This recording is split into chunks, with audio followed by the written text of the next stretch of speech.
On today's episode of the Drive-In Podcast, we have our review of Candyman.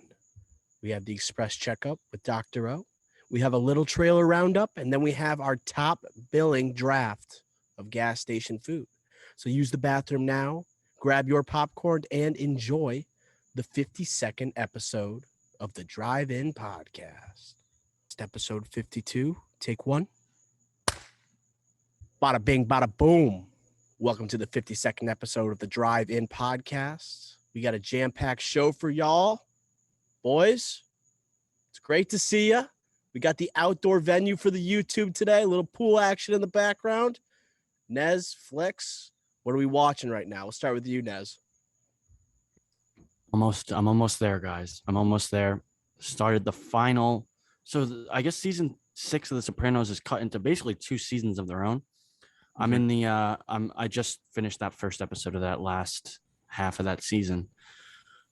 I'm almost there. I'm excited. I've been binging. I don't know what else to say. It's just everything's coming to a head. You see the finish line right in front of you. You see it right there. And I can't wait to get your reaction of the ending. So the thing is, I've seen the ending because I looked at it on YouTube because like way back before I'd seen it, because people were talking about how bad the Game of Thrones ending was. And I had heard that the Sopranos ending was bad. So I wanted to like get some sort of relief that it's not only them. And I don't get it. It's just, I guess it's the fact that you don't know how it really ends is the issue there. But I don't know any of the context. So it's still kind of, it's still a mystery to me. Good. What's a worse like TV show moment? Like, I know Nez probably can't answer this fully because he hasn't finished The Sopranos. Is it Bran being named king? Or is it the end of The Sopranos? Ricky Flicks. No, it's oh, sorry. I could just name the worst. It's not even that's not even the worst in Game of Thrones. Which aspect of Game of Thrones? Daenerys just like burning down King's Landing. That was just like that's when the series was really over. It was just like, what just happened? Just because there's not enough to back it up.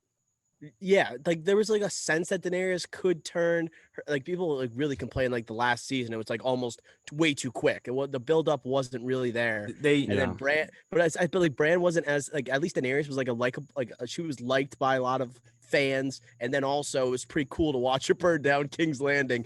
Bran just had no likability to him whatsoever, so I think that's what pissed people off. Yeah, like, I think the worst part of Game of Thrones wasn't that. I think it was a couple episodes before, because they just rushed the White Walkers through. They've been building up the White Walkers for how many seasons, and then they just say, oh, a couple episodes and we're done here. It should have been one season dedicated to the White Walkers and one season dedicated to King's Landing and who's going to battle for the throne. They rushed everything, and we don't need to get into it because I know this would just turn into a Game of Thrones rant. Arya just had to walk off like Jordan. Game 6. And some people should just had the White Walkers win. Screw it. It's kind of interesting because I think the ending of Sopranos, people have like grown, like it's not as hated as it once was. I know exactly when it happened in the moment, right? When it first aired, people thought literally it cut to black. They thought their cable went out. And so they were so frustrated by it. I think with the explanations from like David Chase and other Sopranos like writers, they've kind of like tried to, and they did a pretty good job of like defending its case. But Game of Thrones, that's way down the line. I don't think Benioff and Weiss are coming back anytime soon. Their careers their careers have gone downhill. No more Star Wars. Like, what are they? Right. Like, their careers are like, I don't know. They're on a standby. They're on life alert. Yeah, that's crazy. Unbelievable. Right. And right before we get to the checkup, guys, like Ricky Flicks sent me a tweet. Something that we needed to put on the checkup. It was news that came right before we started recording. Dennis Rodman is getting a movie, boys.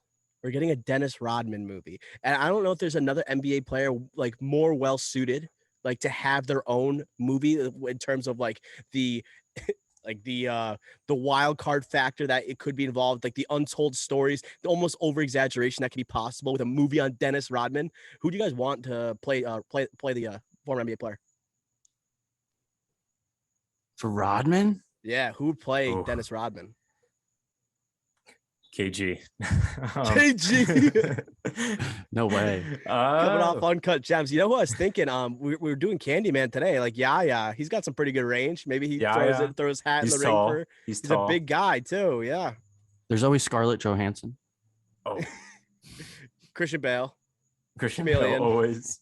No, I think the joke is always Scarlett Johansson because what did they she was going to play or something? It was something ridiculous. She got It's a she got accused of whitewashing for was it Ghost in the Shell? Remember that? mm, But there was something I- else. I know what well- you're talking about. yeah. There was something on Twitter. It's a movie Twitter thing where people will cast Scarlett Johansson as anything. Well, I But actually honestly, yeah. I have a real one. Mhm. Jonathan Majors.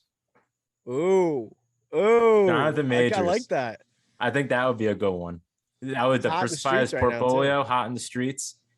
I think that would be a good one. He's great in Loki.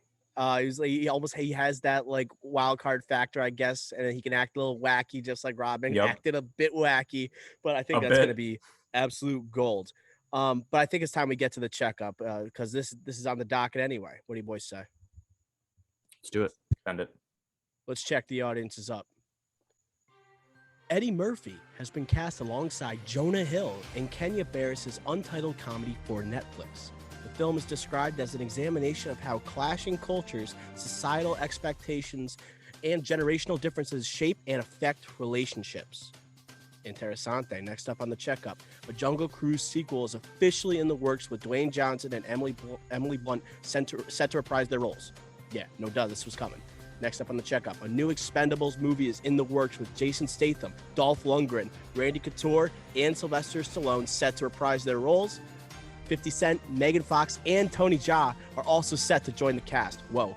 Next up, we have some romantic comedy news here. Chris Evans and ScarJo have been cast in Ghosted, right? The upcoming romantic action adventure. The film will be directed by Dexter Fletcher and released on Apple TV. Next up, some sad news here. Ed Asner, known for his roles in Lou Grant, The Mary Tyler Moore Show, Elf, and Up, has sadly passed away at the age of 91. RIP to a legend. Next up, Marvel Studios is searching for a Latino actor to lead an untitled Disney Plus Halloween special, seemingly based on Werewolf by Night, which will begin filming in early 2022. We got some more Disney news here. Barry Jenkins's The Lion King prequel has cast Aaron Pierre as a young Mufasa, Kelvin Harrison Jr. as Taka, rumored to be a young Scar. The film will explore Mufasa's origin story and the mythology of the Lion King's world. Next up, as mentioned before, Lionsgate is developing a film on Dennis Rodman. The story follows his wild Vegas trip in the middle of the 1998 NBA Finals. Phil Lord and Chris Miller will produce. Lastly, on the checkup, we have Ewan McGregor and Ethan Hawke, a dynamic duo. They've been cast in Raymond and Ray for Apple TV. The film follows two half-brothers who reunite at the funeral of their father. It's going to be directed by Rodrigo Garcia and produced by Alfonso Cuarón. That does it for a massive docket once again for the drive-in this week. Ricky Flicks, which headline captures your attention most, kid? Ewan McGregor, Ethan Hawke, they look so much alike. This is perfect. I love this. I know it's Apple TV Plus. I'm not the biggest Apple TV Plus fan besides Ted Lasso. Shout out Ted Lasso, season 2 out now. But this is awesome. Alfonso Cuarón, Oscar winner, and he's producing this. He's gonna have his touches on it. And Ethan Hawke, he's hot in the streets right now. Gonna be in Moon Knight. I love this. This is the one that might not be the most eye-popping, but this is my favorite personally on this checkup. They do look like brothers. They do look The like hair. brothers. They're almost identical. I They didn't both even have great recognize hair. that when I read it. Great point. And Alfonso Cuarón, Gravity, right? When's Yep, the last Gravity. time Cuarón did something of Well, he won- substantial notice? Well, he won Best Director for Roma. Oh, you're right. That was Cuarón. Yep, Yeah, great point, and, Ricky Flex. Well done. And that got cinematography too, I believe. And Gravity, yeah, you're right. So he's coming back. It's been like 3 years now since 2018 Roma. So he's due. I know he's only producing here, so maybe this is going to be just something to sprinkle on the resume before his next big project. Yeah, and Apple TV, I know like they're looking to garner a little more acclaim because they don't have, I guess, the attractiveness of a Netflix, of a Hulu, or at least not yet, I would say. Yes, it has the Apple brand, but they haven't really made the projects that deserve notable recognition. So you're pumped that you get Cuarón and you get this dynamic duo. And we also have another dynamic duo on this checkup. We have Jonah Hill and Eddie Murphy combining for a film. Nez, any thoughts on this pairing? Yeah, that's what I was gonna go with. I mean, that's gonna be comedic gold. Are you kidding me? It's a comedy, right? Oh, Yeah. Oh my God, that's gonna be hilarious. I cannot wait to see that. Yeah, and I love to see how Jonah Hill bounces off such great actors. Like we've Yeah. seen what he's done, let's say with Moneyball next to Brad Pitt, Wolf of Wall Street next to Leo, Yona Maniac when he's next to Emma Stone. He does great when he has a strong lead alongside him or opposite him, however you want to I guess phrase that. So I'm pumped. Like Jonah Hill, like he's kind of moving into this next phase of his career. Yes, he started off in all these comedies. He started in like the Judd Apatow stuff. Now he's progressed. He's become an Oscar winner. He's been a Sorkin movie, obviously with Moneyball. Moves on to Scorsese. Now he's directing like mid '90s, and now or producing, and now he's finally moving on to like I guess more like he's getting a little crazy. Like he's being a little bit more dangerous. Like he's taking risks, but because you're teaming up with Eddie Murphy, who is starting like to trying to make a comeback right now. He's got Beverly Hills Cop 4 coming. He just had Dolomite Is My Name. So I'm intrigued by this big time. Just like that pairing is so unexpected. You have the massive age difference. Could be cool. Yeah, massive age difference. So nothing like 21, 22 Jump Street with Channing Tatum, Jonah Hill's chemistry is going to be something unique and different. So I like that coming out of Jonah Hill. And Eddie Murphy, like, is this going to be a renaissance coming back? I don't know how you would say Murphy-sance, Eddie-sance. Like, I know we had the Keanu-sance. It's kind of easier. The Axel-sance. The Axel-sance. Hey, I'll say this last point on Eddie Murphy here. Coming to America was trash, as in the second one, Coming to America. But hey, I'm going to look past that. Go back to Dolomite Is My Name because I love that movie. That was a great Netflix movie and a great start for him on his trail back to this. Great point. We also got to talk about my boy coming back. How about the Stathosance? I genuinely was upset when I read this. I was upset. We have the Expendables coming again? I was upset. Why? Just well, you could ask why they made the second and third one. No, but listen to this. So box office, we don't know when those numbers will get back to their normal self, if ever. So why make this if it's not a guarantee? It's a box office movie, definitely. Yeah, you go to see this in theaters once and never watch it again. Yep. And you might not have to go see it in theaters, and you're definitely not going to watch it on HBO Max or whatever. I don't know what the outlet is, studio is, but I don't know. I'm not going to watch it unless it's in theaters. And if it's going to be pandemic, like, I don't know. Do you think like even if like the theaters rebounded a little bit, you have a lot of aging action stars here? Yes, you had Expendables, but that was literally back in 2006 when the first one came out. Ridiculous. We have Expendables 4 coming in like, okay, this movie's probably releasing in 2023, right? Of 2022, late 2022 at earliest. So it's like, even if the box office rebounds, will this actually do numbers? Do you think just because of the names like the Jason Statham, the Dolph Lundgren, the Sylvester Stallone, like huge names? Like I guess Dolph Lundgren doesn't really deserve to be thrown in with the rest of those, but it's I don't think it would do big numbers anyway. It seems like this because like the superhero numbers, I think just dwarf anything that even tries to compete. Fast and Furious. Yeah, I was gonna say Fast and Furious. This is like low tier Fast and Furious, though. This isn't like that recognizable of a franchise. Yes, it has these names, but dude, who's saying like, yeah, let's turn on Expendables 2, Expendables 3? No one's saying that ever. Maybe you'll catch on Spike TV, but that's it. Spike even still around? I don't think so. Yeah, I think that's the last time I saw Expendables. I think it's like a bonus channel that you have to get. No, that was Wii. I thought that's right. To Bravo. Okay.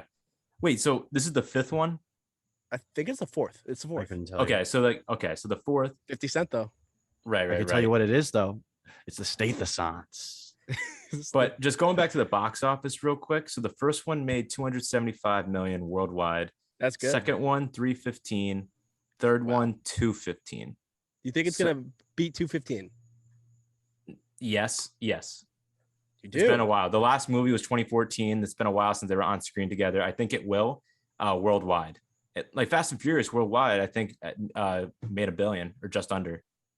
This long Fast 9, I should say. So you think this long break is going to actually benefit like the box office there, like where like you have like the last Expendables coming like literally again 10 years ago. Again, barring pandemic, like I'm guessing this action movie, they have to set like budget's got to come out. Production, it's going to take a while. Hopefully, pandemic's gone by then. Then yeah, I think it's going to obliterate the 215 as long pandemic barring. They should just make it like Civil War style and they all just fight each other. Yes, I am so down. I will be down for that. Let's just recast the entire Mortal Kombat movie and put all these characters in it. Who would watch that? Talk about numbers. Still the highest. There's going to be a sequel, HBO right? Max. Mortal Kombat, there's got to be, right? It's right, the most it's the most successful movie on HBO Max. Yeah, by far and away. By over like 1 million views. more insane. people viewed that than the Suicide Squad, which I found a little bit shocking. Yeah. Wait, even more than the Snyder Cut? No Yeah, way. I have a theory on that. The Snyder think- Cut actually was behind Wonder Woman 1984, according to HBO Max's numbers. So my theory on this. So first off, Snyder Cut came out Put on the tinfoil hat. in March or April. I forget exactly what it was, but it came, obviously Wonder Woman 1984 came out Christmas Eve, Christmas Day of 2020. How could that do better? And then Snyder Cut comes out and it crashes HBO Max. How is that possible? That's not possible. Then if we look forward, Snyder Cut was literally led by us, audience and viewers, and on social media pushing this agenda. And you're telling me they would have made this without the guarantee this is going to be the highest earning HBO or highest viewed HBO Max film? No, it had to be a guarantee. They would not have greenlit this and gave it an extra, what was it, $30 million of budget to reshoot. There's no possible way this isn't number one by far and away. It literally crashed the system. Then Wonder Woman 1984 would have crashed the system. It's just known opening box office. It's just same thing going to a theater. You're going to watch it the first weekend if you're streaming it. Like, there's just no possible way it's not number one, at least not beating Wonder Woman 1984. There's just no possible way. It's interesting that Wonder Woman 1984 had better numbers, but one of them actually crashed HBO Max. Right. So you have to wonder if maybe it was part of the crash, or maybe HBO doesn't want to be bothered anymore and they don't want people clamoring for number two, saying, just citing the number, saying it's not worth our time. Right. And you would think that HBO Max, the technology behind it and logistics, it would be a better streaming service 3 to 4 months later than when Wonder Woman 1984 came out. So it would be able to withstand so many people watching it. It doesn't make sense. Like, if anything was going to crash, it would be Christmas Day streaming movie. You're putting on a blockbuster. Yep. That's when it would happen. And it's almost like they use the fact that they were a newer streaming service as a crutch to like hide the Snyder Cut numbers. And as Nez said, like, Warner Brothers, like, they don't want this. They want to like get the streaming numbers, boost up HBO Max, put it into like that next level, because it wasn't being reviewed as a great streaming service at the time. It's just they don't want to keep putting money, and they don't want Zack Snyder around anymore. They just flat out don't like him. But I kind of like this conspiracy theory. I kind of do. Or it might just be like the loud with the few, you know? It's just like the internet. Yes, they pushed it through it.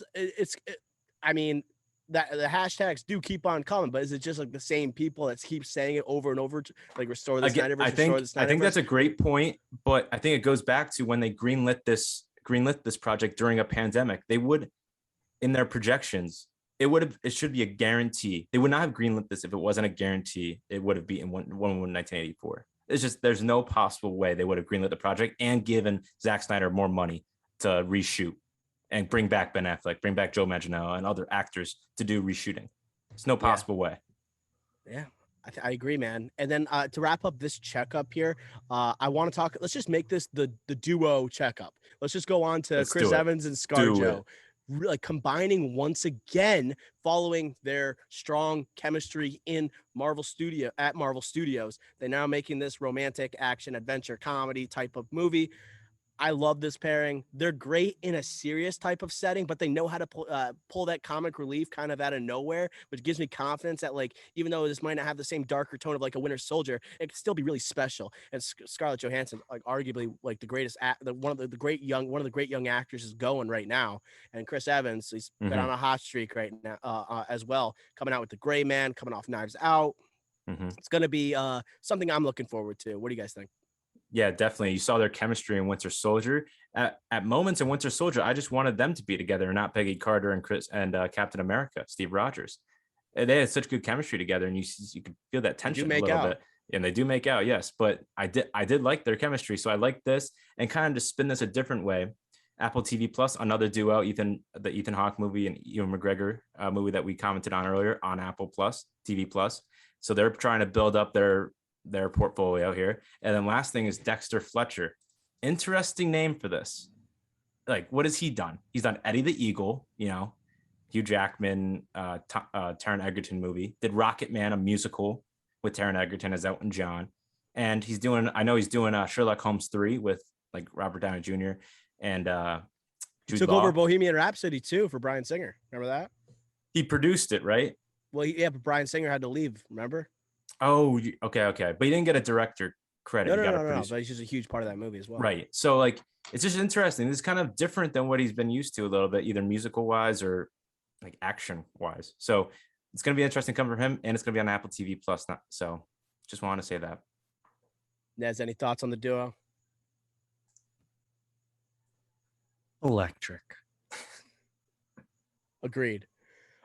Before let's wrap up the checkup, and I also I want to go to the trailer roundup because we had the most unfortunate timing of all time for our last episode during our recording. We finished recording on Monday, and then the Spider-Man No Way Home trailer dropped literally 15 minutes after we were done. It was I was completely heartbroken. Ricky Flex has a trailer reaction in the archives that we will have to have surface. No, at it's some point. released. Oh, it is. It was on last episode. It's a post credit scene in the last episode. Oh, a post credit, our first ever. Yeah. Wow. That's incredible. Just a quick minute of your thoughts, summing it all up. Gotcha. But I'd love to discuss it. Yeah, Ooh. big time. We got it. Yeah. So let's just start there. First trailer for Spider-Man No Way Home coming out December 17th. I mean, this had it all. If you were, it lived up to a lot of the rumors that were going around. A lot of villains appearing that were appeared in previous Spider-Man iterations. No sign of Maguire and Garfield as Spider-Man, but we have Holland back, Zendaya back. We even have Doctor Strange in a major part for this movie. Huge a la part. Tony Stark Yeah, he and seems Homecoming. very Very similar. important. Seems like to a this, yeah. co-lead. So I guess we Yeah. start there. Why don't we start there? Doctor Strange, like heavily featured in this trailer. Mhm. So Flix, like I know you talked about your reaction there. Want to build upon your thoughts? I don't want to take too much because I know you guys have thoughts. I won't take everything here, so I'll try to keep it as concise as possible. First, Doctor Strange. I feel like he's going to be a co-lead for like the first act of the movie, maybe like really the same amount of screen time as Tom Holland almost. Really trying to like really that chemistry that you saw in Infinity War is going to come back, and even more so here. Now, get into the even more interesting parts here. Sinister Six looks like it's happening. Looks like it's going to happen. You saw the Electro, different color. Now you got the original yellow, so I like that. Change that up for Jamie Foxx, and you got the other Morbius, little Morbius action there. Doc Ock, obviously at the end. Wow, that was electric. You don't know which Peter he's talking to. Has to be Toby, but obviously they're not going to show us Tobey Maguire and Andrew Garfield in this trailer. It's just so early, too soon. I hope they don't show it in any trailer. I hope they don't, and it's just a surprise when you first see it. And then my last stuff where I'll truck it back to you. Murdoch, Daredevil's got to be in this. He has to be. He has to be. Like he has to be his lawyer. Do you think that was him? I kind of don't. Yes. You think it is? Yes. Do you think it's Yeah, Charlie? it Cox? does. It has to be Charlie Cox too, right? I mean, yeah. I hope He so. said there was rumors that he was on set. Or Ben Affleck. That would be Affleck. insane.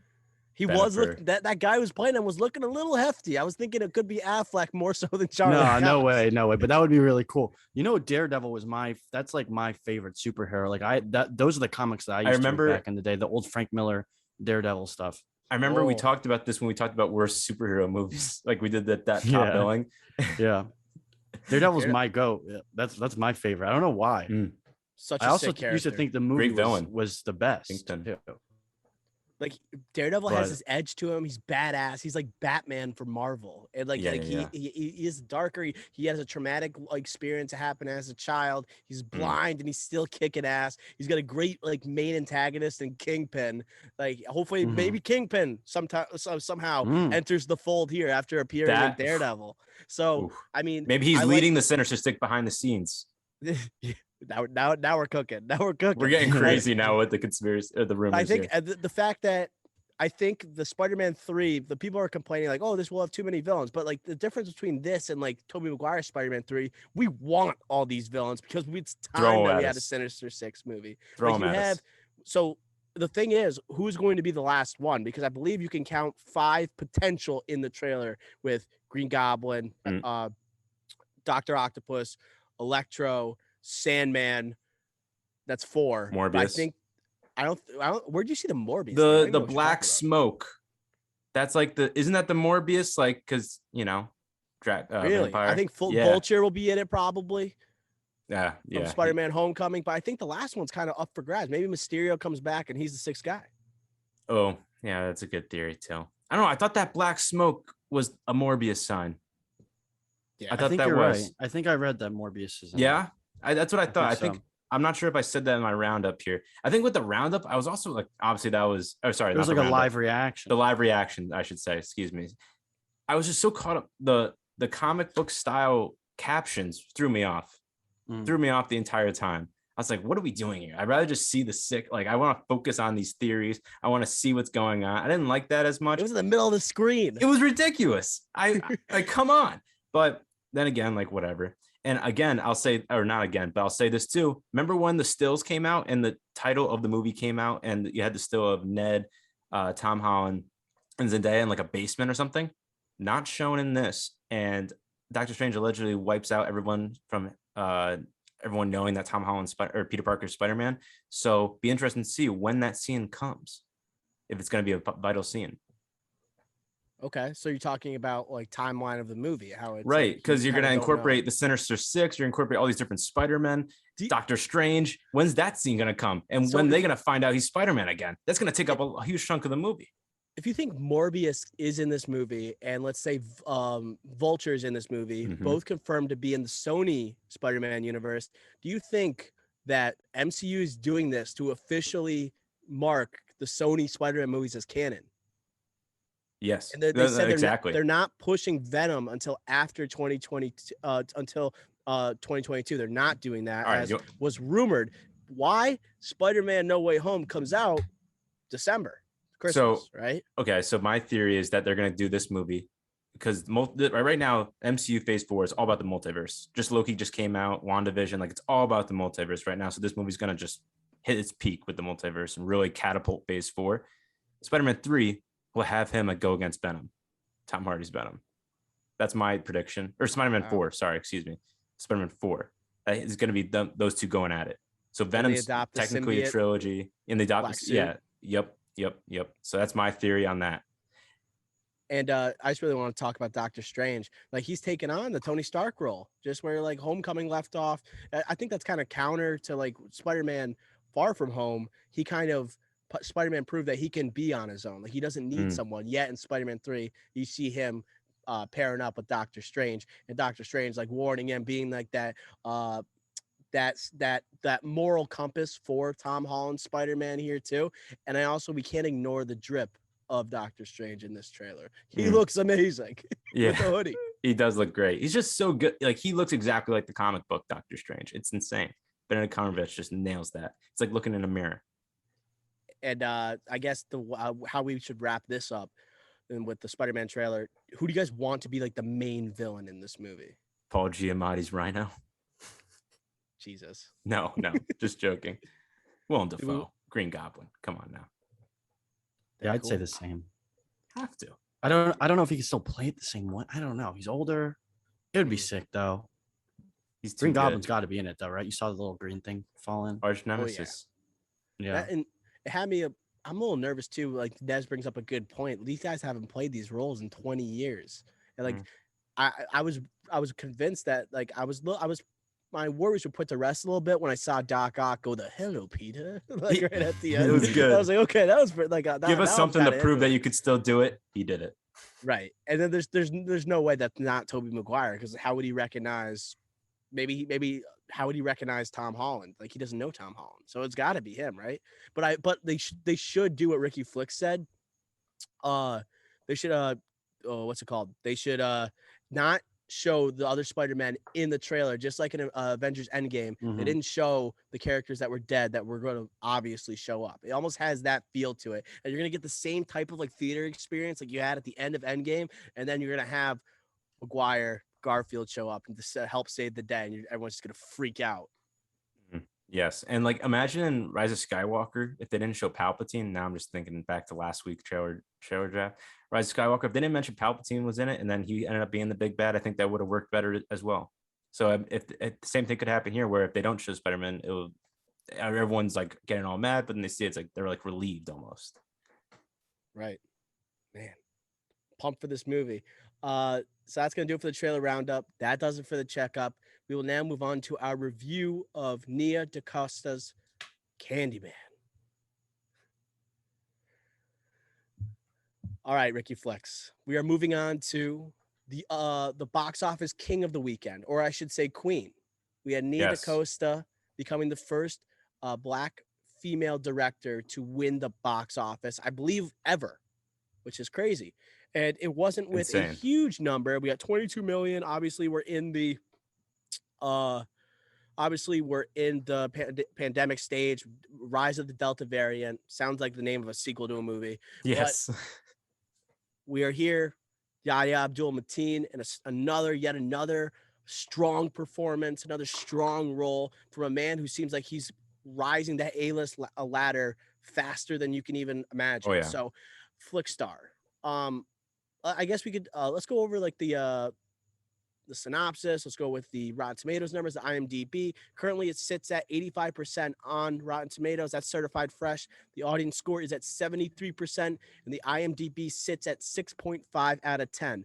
Kind of surprising when you look at the certified fresh 85 out of 100 score. So here's the synopsis.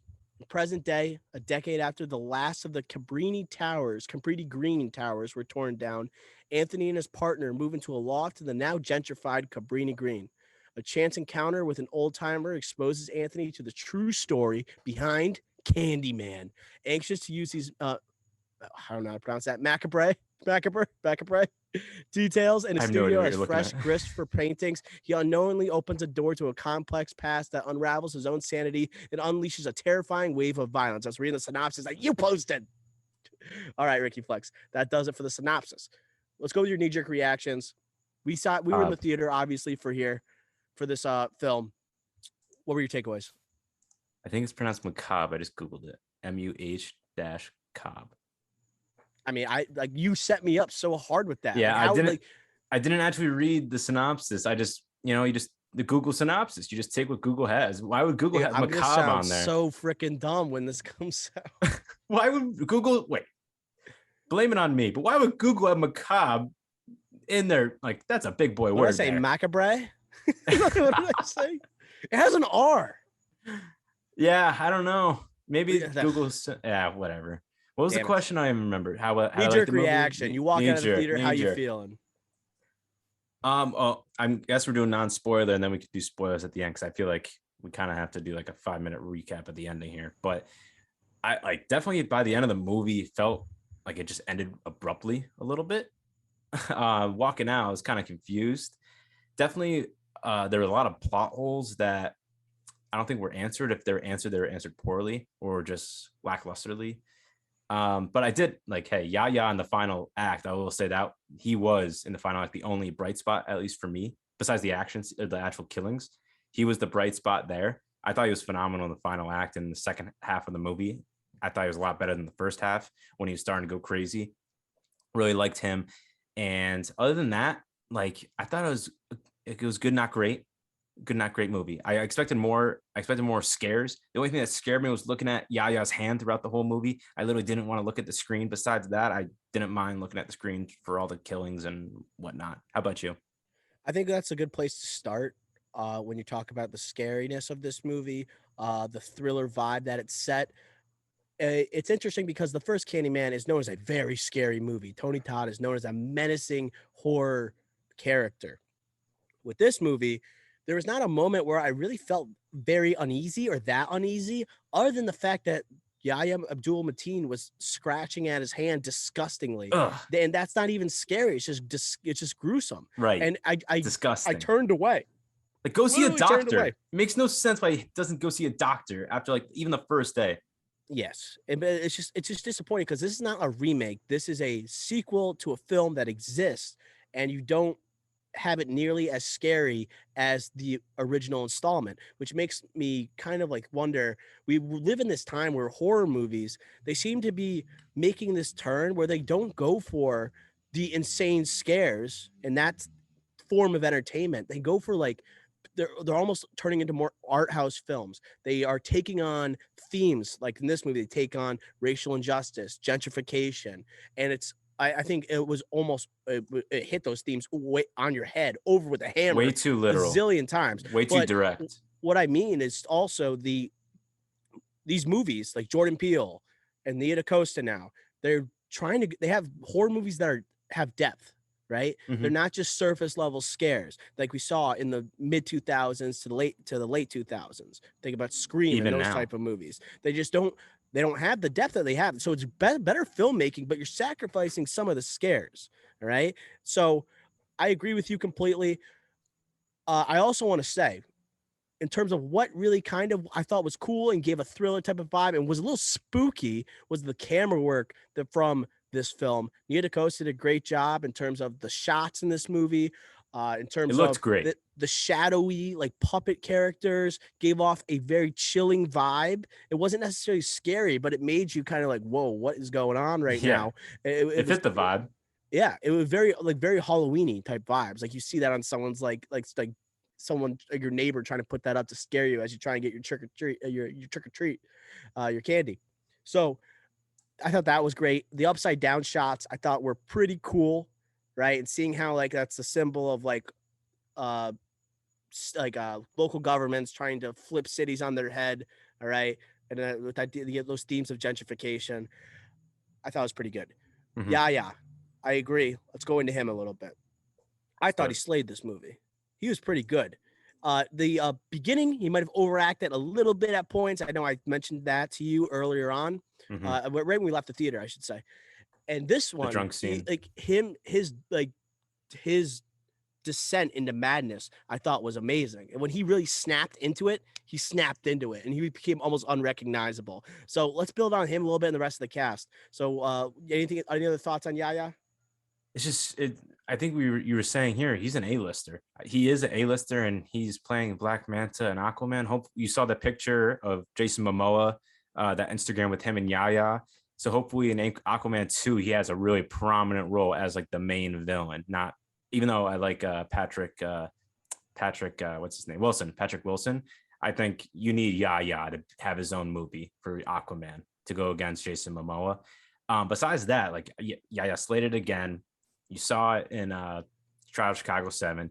You saw it in Watchmen. He's coming out with some bangers besides Aquaman 2. You have Furiosa with Charlize Theron, or sorry, not Charlize Theron, Anya Taylor-Joy off of Charlize Theron's performance in Mad Max Fury Road.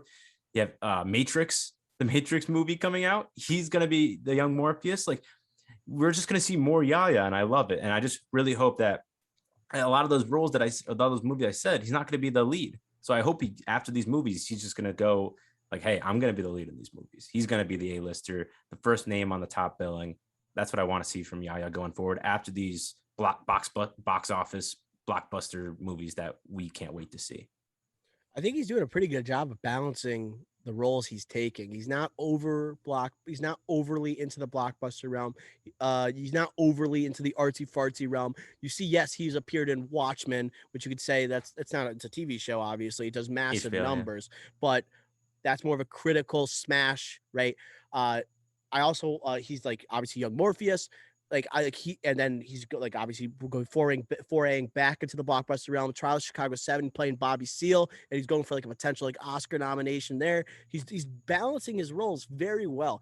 And I know that Michael B. Jordan is producing a Val Zod Black Superman show. Oh, I think he would be so good in that role. I've said many times before, I could see him playing Superman. He's reached that recognizable status where I don't think anyone would be surprised if he was cast in that role, although he already plays. He was another Dr. DC. Manhattan, who's like a god. Like, Spoiler alert. If you haven't seen Watchmen, like, come on, like people see Let's pray Watchmen. Nez has when he edits this. But no, I agree with you. I actually do think he's doing a good job balancing. I really want him like to be the constant A-lister, I guess is what I'm saying. Or like sometimes you're the supporting actor, but you're like a supporting actor like Leo, where you just take over the movie, you know? Right. Big time. Or like yeah, Marshall Ali, where he takes over the movie when he's the supporting actor. I like that comparison too. Coleman Domingo in the supporting role here. Yes. The child that is haunted that grows up in Cabrini Green. I thought he was the second best performance in this movie. I didn't think the cast was as strong as a whole, but I think these two, Yaya and Domingo, were the highlights. And Domingo, he has that that he's almost a voice that's perfect for a film that has an eerie vibe to it. He's got that raspy voice and it has you like on your toes. And when he's telling stories and there is the shadowy characters in the background, it's a perfect voiceover. It's so good. So what do you think about his performance in this one, Flicks? I think he was the most like end to end consistent performer in this movie. Not saying he's the best. I'm just saying most consistent. Every single scene he was in, it was great. I think a part of the reason why, when you said knee jerk reaction, the first thing I said was the third act was rushed is because of him and not his acting abilities, but they kind of like he was consistently barely in it throughout. And then the third act, they kind of rushed it and just, it was like, what? Like he's going to be like this and that. Like I'm not doing spoilers, but it was just kind of shocking. Like you can kind of predict it, but at the same time, you're like, well, there's not much development here. Like he was kind of like just the mentor to Yaya throughout the movie, or I don't know, like you would call it, not mentor, but I don't know. Sort of is like, yeah, right? Like kind of just like a he's guiding him through Cabrini Green. Like right. He's letting him know. Right. So like, yeah, I think that's my point. I think that I wish I saw more of him to develop just because of where the story ended up. But if it ended up in a different way, I think he got ample screen time. I just think he really did well in this role. Yeah.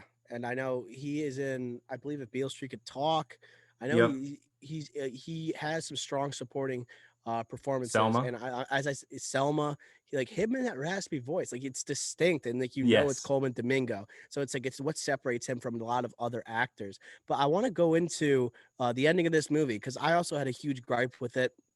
I thought there's a major twist. We're going spoiler free right now. The twist I don't think is that believable. To me it wasn't satisfying at all. Like it didn't make sense to me.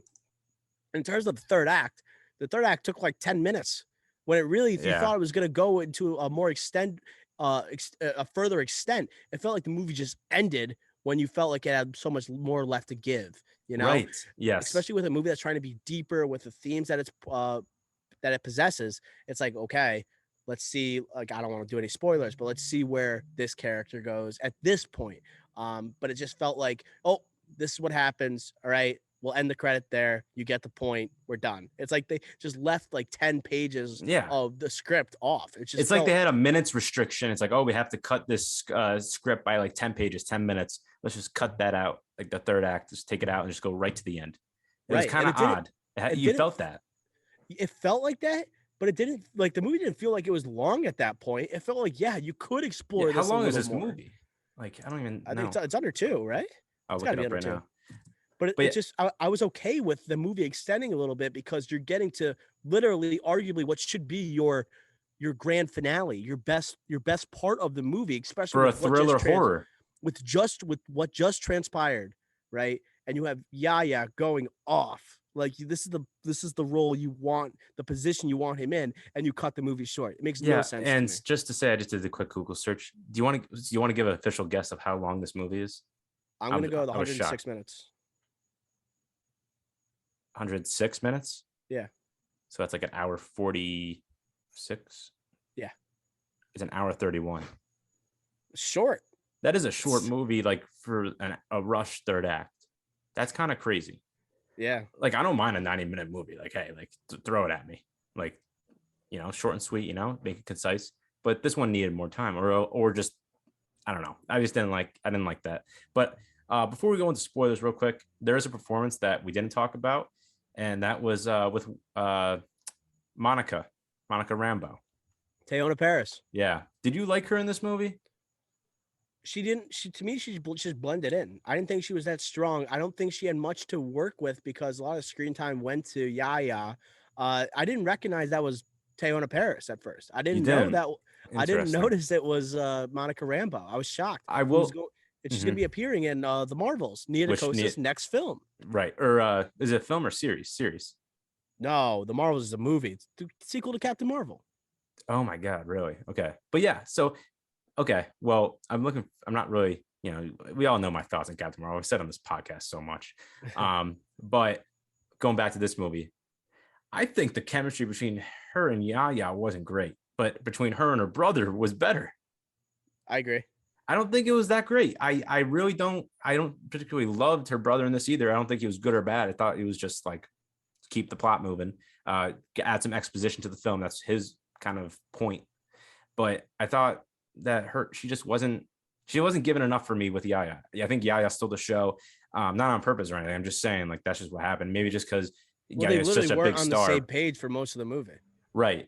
Well, there was a lot of scenes of them together, I think, in No, their no, apartment. I'm saying like the direction of their characters. Like Oh, I one is agree. descending into madness. The other Right. one is just a normal person who's not a normal person. She's obviously has a dark past herself, which I don't think they dove Which deep didn't. enough into. Yes. Thank you. With the death of her father, Yeah. suicide. I was even looking at Ricky Flex. I'm like, it was a dream sequence where you found out about her father. I'm like, did that actually happen? And then like the way they addressed it later in the movie, I don't even know if they mentioned it out loud. They maybe said one line about it was so him subtle. committing suicide. Right. It Way was too with the subtle. brother. It was with the brother. It's like they were so literal with their themes, but so subtle with their plot developments. It was Right. ridiculous. It was like very odd. Very odd.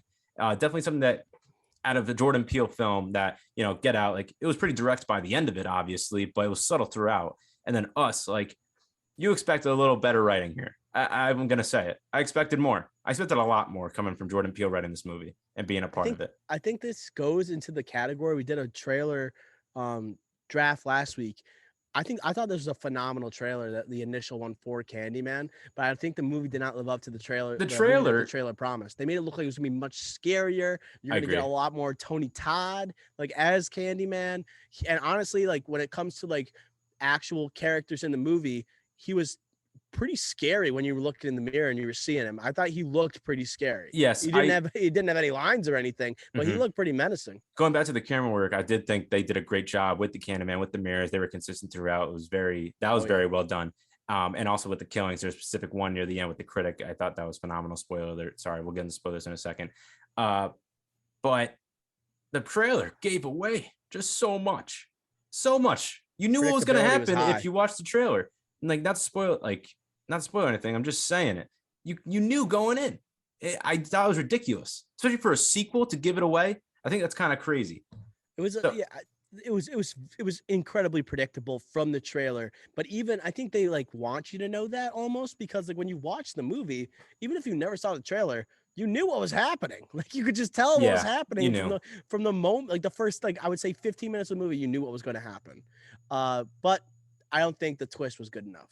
I don't think the twist at the end was good enough. So before we go into spoilers, let's give our scores to those who aren't listening to the spoiler review. So Flex, what did you give Candyman? I'm never gonna say not go see this in theaters because I think it's good. I don't think it's great. My score, I'm gonna give it a 63. 63 from me. I know this might seem low coming from a Yaya Jordan Peele written movie, but I'm just, you've heard me say it before, say it again. It's just what it is.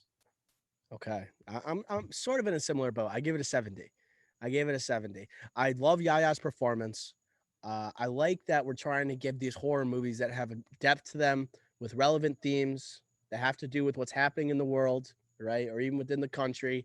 But we seem like we got those themes and we sacrificed the scares that should come with Candy. And the storytelling. We sacrificed storytelling, I think, with that too.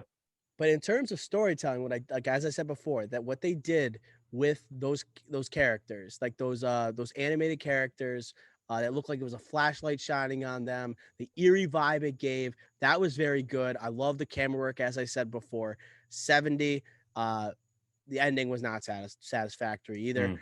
So I shouldn't say that, put it that way. It wasn't exciting. The abrupt ending of it, and like the way it all came together. I guess I like the way you put that. The way it came together. Yeah, it didn't feel like it paid off for the entire movie that built up to it. And I mean, Colman Domingo, strong. So overall, I would say a positive rating, but there's so much left on the table. So 70 out of 100. So that does it for our spoiler-free review. Ricky Flex, let's jump into about 5 minutes of spoilers here. 5-10 minutes, okay? Let's do it. So the twist. Let's talk about the twist. We find out the story at the beginning told by Yaya's girlfriend's brother.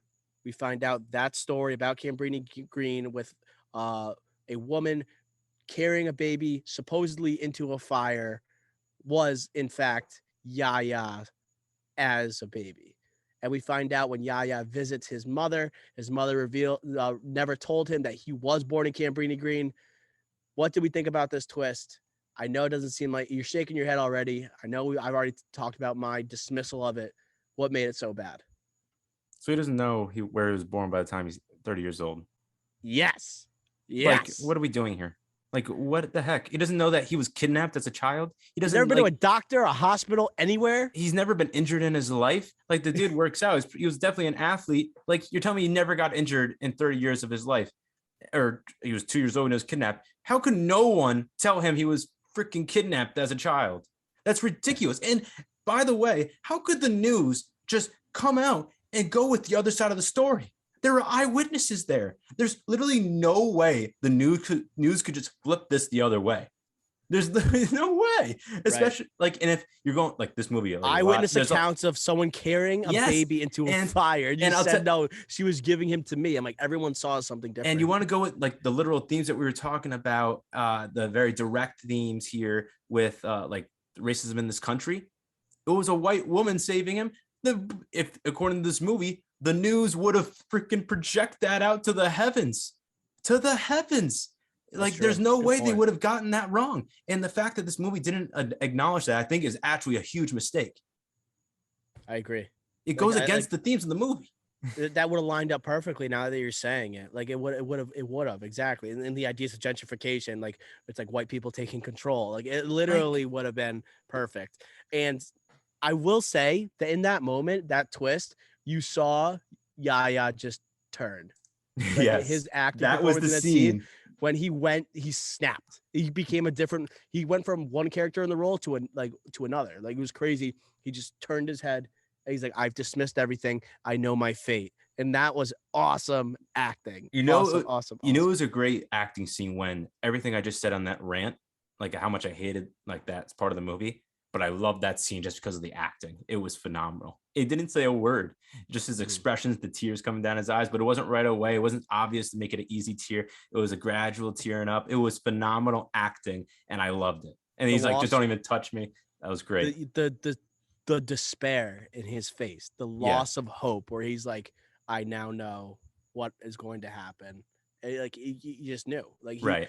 And you always got a sense of that. Like we talked about the predictability of this movie, where he gets stung by the bee in his hand, like literally the first 10 minutes of the movie. And you could even just say at that point, if you have ever seen Candyman, you're just like, oh, he's gonna become the next Candyman.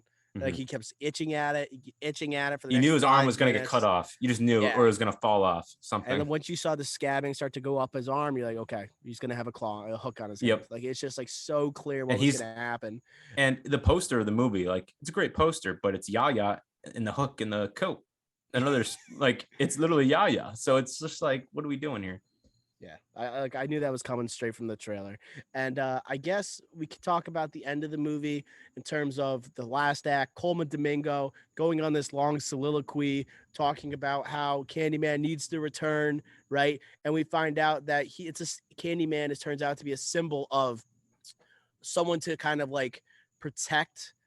Not like almost like he almost portrays him as an anti-hero. Yes, like, in a way where it's like anti-hero against like white supremacy, I think. Yes, is what I thought. And I didn't mind. I think that was good. I just think that there was hypocrisy in it because the Candyman killed black girls in the movie. That part I didn't understand because that's also going against the themes that you've built up. Right, and the black girls in the movie, they were friends and also Coleman Domingo's sister. So it's like he's going to advocate for the Candyman who killed his sister. It's very. I would like to hear Nia DaCosta explain that choice because it made no sense. I was just like, why is this happening now?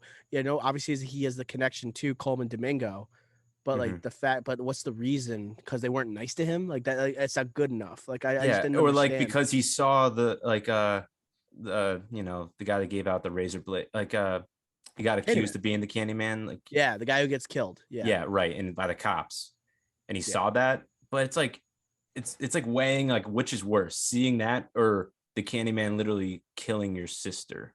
Like, which one do you want to face? And I guess he's like saying, oh, I guess killing my sister, it's a part of the bigger story, but she's black, so it doesn't make sense at the same time. I'm kind of shocked that also like when Coleman Domingo is doing like the ritual in front of Teyonah Parris and he's turning Yahya into the Candyman, they didn't show like the ritual part, which is like a key part of any horror movie. A horror Yeah. movie, you got to show the ritual part because it freaks out the audience. That's Mhm. part of the entertainment factor. And like Teona Paris ends up escaping, running away, and then he goes like, "You're not gonna stay for the ritual." I'm like, "Damn, I wanted to see the ritual too." It's like, It's again goes to like the Burke, the Coleman Domingo, the character's Burke in it. Like they didn't develop him at all. Just all of a sudden, like he planned this whole thing. It's like what? Like he definitely Out didn't of plan nowhere. him getting stung by the bee. He didn't plan for the like. He just didn't walk into him one day and just plan for all this to happen. Like, come on now, this guy's a laundromat owner. No offense. Like, there's got to be like something more to it. And the script just wasn't deep enough for his part, which I referenced for non spoilers, which I was kind of alluding agree to with that. here. I just didn't think it was good enough. yeah, like he did a strong performance, but you're right. Like if like I didn't feel like it was justified what he was doing. Like if we're like it was, I was just like, man, this guy's really going off the deep end. I guess it kind of was sold when they like flash back again that he witnessed the murder of You know the what? original Candyman, Going into this, or the man that was accused of being the Mhm. Candyman. So you that just kind of like saying, made sense. but you just saying that leads to a different. I know we just kind of labored on that point for a bit, so I'm just gonna take it a different way. There was a lot of like a lot of background to this film. There was a lot of flashbacks, and like Yeah. some of them were great, like some of the killings or whatever. It was great to see visually, but it's like, all right, like when are we just gonna move the plot forward? And that's what they could have done here. They could have taken away some flashbacks. They could have taken away some exposition here, and they could have focused in on that character. They could have focused in on more of the plot development here, so the third act's not rushed at the end. They could have done something. And like again, this is a 90-minute movie. How about we just add to the end instead? 91 like- minutes is insane for a Jordan Peele movie too. That's shocking. So I don't know. Like, I think for spoilers, that's kind of all I had. And just like I think one more thing I just wanted to say, just an entire review, was the opening with the Sammy Davis Jr. Candyman song coming out. It was so haunting, and it was Yeah. a great introduction to the movie. And then you had the towers upside down, showing like the themes of that the high rises there. I think that was great, and I thought like, wow, we're gonna get. I thought from there, I was like, wow, this is gonna be something special here. This movie had the elements. It just didn't know how to put them all together. It didn't have a definitely- cohesive like vision, Right. or it did have a vision, just didn't communicate it to us in depthly enough. Yeah. I would. Yeah. And lastly, just like I know we're critiquing it hard right now. We had I would say, I wouldn't say overwhelmingly positive. We had a positive experience seeing this. Yes, It just felt yeah. like there's a lot left on the table, and I really did think the themes were smashed over your head with a hammer. I was getting tired of The it. expectations were high here. It was woke. The movie was a pretty woke movie. Mhm. It was pretty Yeah, woke. and they did slam it on your head with the themes. Like, and you think Jordan Peele movies like Get Out, Us, like those were themes that were pretty direct, but not as direct as this. But when you think of like Jordan Peele, like backed projects, movies that he's produced or helped written, like Lovecraft Country, Twilight Zone, this movie, I think Hunters, he was a part of. Those are so direct, like so literal. So I think that kind of goes to the theme that like him not at the helm is just not as subtle and not like, yeah, He it's doesn't not have full as subtle. control over it, Right. So I'm He's not not gonna making all the decisions. and again, like he did write this. He didn't just produce. He wrote this. So it's kind of on. I'm not saying it's on Nancy Costa. I'm saying it's probably more on him. I'm just saying it's kind of interesting there. Just him not directing. It's not as subtle. Just want to say that. Anyways, like his next movie, Stephen Yeun, Daniel Kaluuya. Kaluuya, and Keke Palmer. Right. Wow. Mhm. Nope. Right. It's called Nope. I believe so. Yeah. Jesse Plemons turned down the role. So that's going to do it for our review of Candyman. Let's now move on to our top billing draft of gas station snacks. This top billing draft comes after a turbulent episode 2 weeks ago where I, Dr. O, was accused of defiling a gas station bathroom, Oh boy. getting in an all-out screaming match with the owner as he continuously accused me of putting the lid down of the toilet and pissing all over the top of it. Hmm. I refuse to go back to this gas station. We have not reached out for a 60-minute interview with this Not yet. man or for a sit down with this man. I will not be ever going back to this gas station, but it has led us to a fascinating top billing today of the top of gas station snacks. We got 5 categories today. We're bringing the categories back. Nez, are we ready for this draft? I'm so ready. I got the first pick, and in my opinion, there's an obvious 1-1 here. I'm Mm. glad that I got it, so that I can pick it. Do you want to just explain the rules on what we have to pick? Yeah, big time. So 5 categories here. You got to pick one of each. You need one candy. You need one drink. You need one chip. You need one miscellaneous. That could be any item. And then you need something that is warm. That is a category. You need something that is warm. Ricky Flex, are you ready for this draft? Are you prepared with a second overall pick? The warm factor is going to be interesting when we all pick it, because I think it's going to be a run on warm items whenever that comes. And the miscellaneous for me is I can't wait to pick my miscellaneous, because I don't know if you guys like I have a lot of options there. I can't wait to see what you guys decide. I think I'm going to pick with my heart in this draft, as I usually do, but gas station snacks is near and dear to my heart. Big time. Okay. So we have the draft order. Nez with the first pick, Ricky Flex with the second pick, Dr. O on the snake, third pick. Nez, you are now officially on the clock. All right. Like I said, to me, there's a clear 1-1. I think it might be one of the most popular food items at the gas station. I'm going with my miscellaneous pick first overall. I'm going with beef jerky, baby. Beef jerky, the all-time gas station snack. You're on the road. You need some protein. Go ahead and get yourself some jerky. Jack Links, I'm assuming. Oh, yeah, usually. Do you like one time I bought this. I love the teriyaki. I almost prefer it.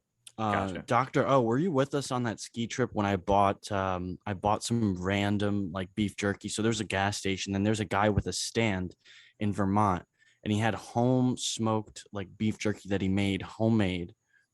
I don't believe I was there. And I ate it, and it was the worst beef jerky I've ever had. I'm not really selling the pick right now, but that's a funny one. No, I'm telling you, if I'm ever on a road trip, I need some protein on the go, I'm always stopping and grabbing that jerky. I don't trust homemade like beef jerky. What I do trust is gas station beef jerky. I think this is a strong pick. It's a gas station staple. What other moment do you buy beef jerky if you're not at a gas station? You don't go to the supermarket and buy beef jerky. You don't go anywhere and buy beef jerky unless it's a gas station. Strong pick with the number one. I will not my personal number one pick, and it's ballsy to go with the miscellaneous, but I think definitely first rounder. Yeah, my miscellaneous is pretty deep. I think I was trying to say that in the intro here. Beef jerky, 2 things negatives against it, even though I think it's great.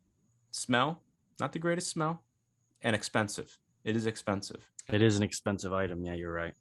Delicacy. But I think it's a good pick though. But I had to say that.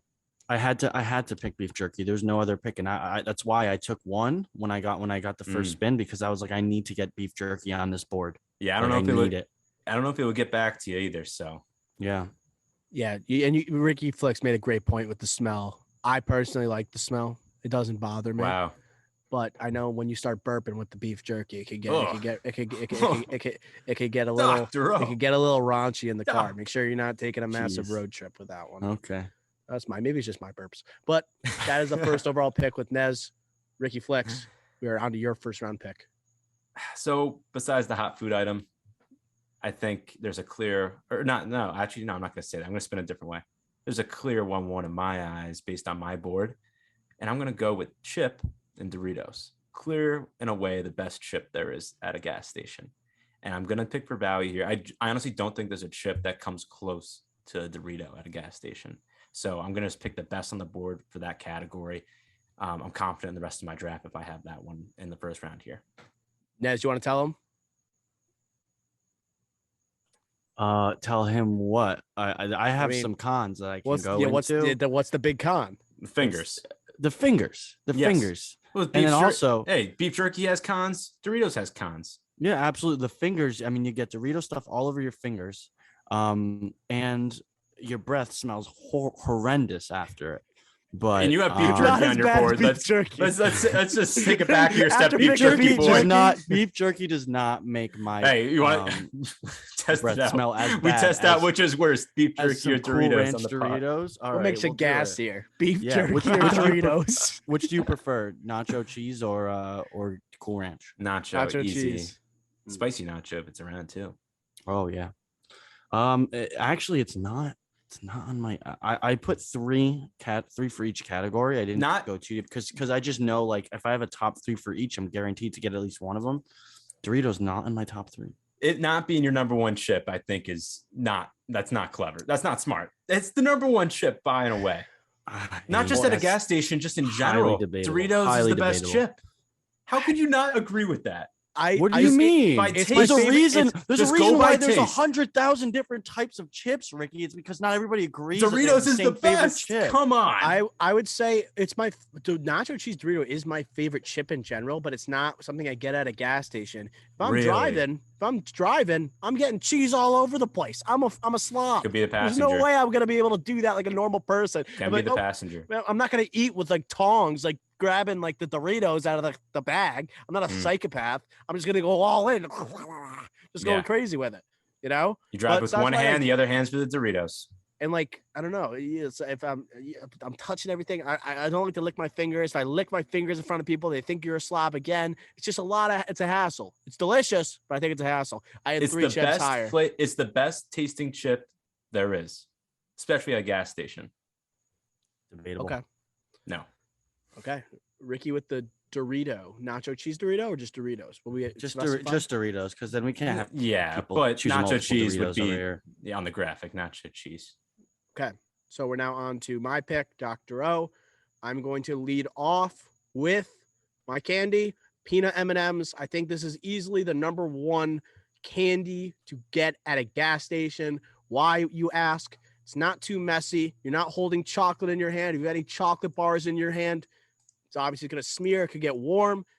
You might have a little color on your hand, but that's mostly it. You could just put your hand in a bag, grab a handful, smash them in your mouth. They taste delicious. I believe, as the number one pick in the Halloween candy draft, first rounder. I'm gonna go with peanut M&Ms. Any thoughts?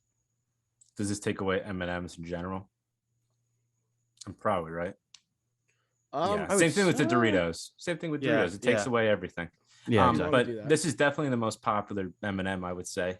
People love peanut M&Ms. I'm more of a regular M&Ms guy, or even a pretzel M&Ms, pretzel M&Ms. But I know but I do think peanuts M&Ms is the most popular here. Good pick. Okay. So now we're gonna send it into the second round. I'm going to go with a warm item.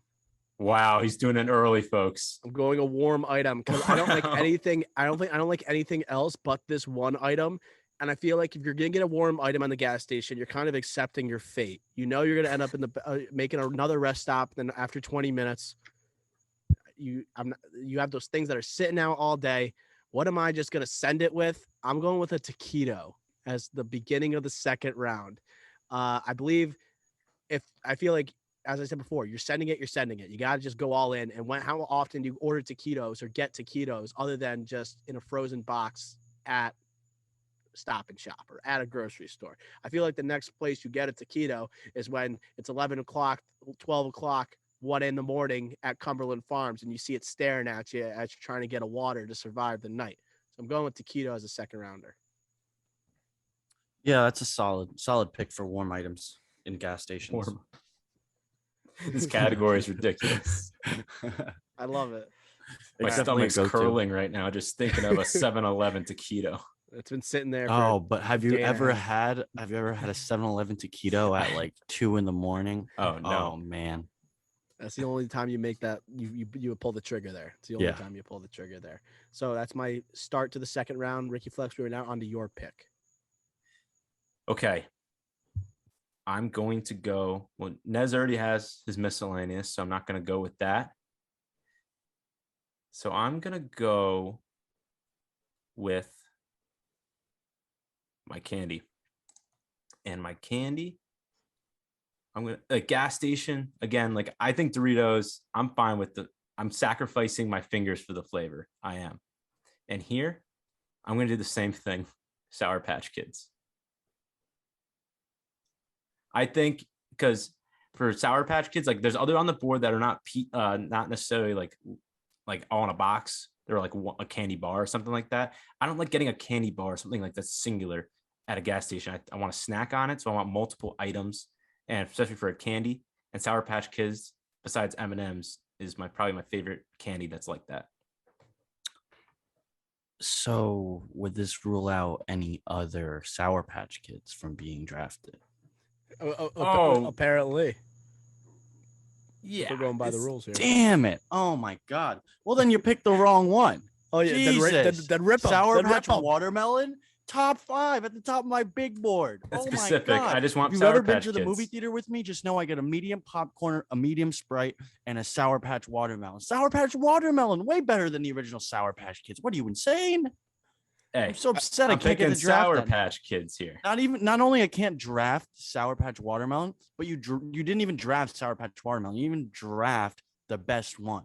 Nah, I'm Unbelievable. taking Sour Patch Kids. I'm sorry. I'm not taking watermelon. I want the original Sour Patch on that graphic. I don't want the watermelon. I don't like. I'll take it underneath it, under its umbrella in its farm system, but I'm taking the core. It's affiliate. It's affiliate. I'm It's not. affiliate. It'll be in the core. It Sour won't be Patch the. Watermelons is in the big leagues. What are you It's, talking? it's in the farm system. Yeah. It's in the farm in system. the farm system. It's my Yeah, right. ace in the It sounds hole like- coming up. Hot prospect coming It up. sounds like Ricky Flick's got a AAA prospect. Meanwhile, you had an all-star MLB player at your disposal. He's coming up for September call up. Interesting pick. So that's your second round pick. Your candy is now off the board. We now move on to Nez's second round pick. All right, my second round pick. I'm gonna go with my drink here, and I'm gonna go with Arizona iced tea. More specifically, Arizona green tea with honey and ginseng. That is my go-to gas station. It's 99 cents. The price is on the can. Unbeatable value. Drink to price ratio. And then it's just tasty. It's tasty, and for some reason, because it says green tea with honey and ginseng, it feels like it's healthy. Which most things that you get at a gas station, it doesn't feel like it's healthy. You have some green tea, you're like, all right. There's some herbal methods to this being created, so I feel a little bit healthier for choosing this over I almost teased picks, a soda or something of those of that nature. So you're You were taking straight green there. tea. Well, if I take Arizona, I think it's off the board, but if I were to pick green tea, so put Would- that on the graphic, please. The Arizona green tea. Arizona green tea. So is iced tea off the board? I'd say Oh. any 99% can is off the board. You can't. There's you a lot of can't take 99 another. cent. You can't take another Arizona. Any It's 99 based cent off the rules we've set. can under Okay. the I'm fine Arizona with that. umbrella I'm in fine the with that. Arizona You can farm have the system. Arizona farm system. You I can have the mean, Arizona farm system. I smell a future I veto feel- in order. I- I smell a future veto. If you feel- veto my okay. There is some combativeness going on between Ricky Flicks and Nez right now, and I feel like I'm gonna have to jump into Molly Kara mode When is it there? eventually. I like the pick. You got two staples. When you think of gas station, you think beef jerky and Arizona iced teas. That's kind of what I think of, And it brings you Mhm. back to the middle school days. Hey, let's walk to the gas station, get some beef jerky and some iced teas, like some Arizona.